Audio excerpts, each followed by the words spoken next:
Hozirgi bolalarda uchrayotgan eng global muammolardan bittasi shu hisoblanadi. Bugungi mavzuyimiz ZPR to'g'risida.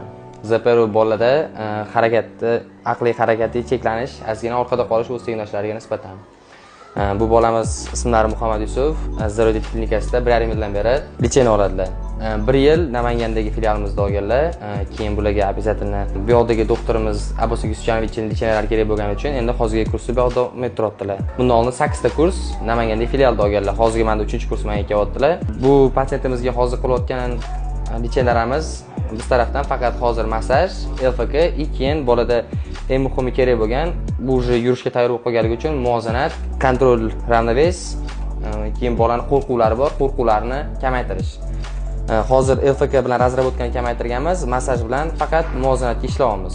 Aslında agar farzandingizda ZPMR, ZRR, ZPMR kasalliklari tashxislari qo'yilgan bo'lsa, bemalol Zirodat klinikasiga olib kelishingiz mumkin.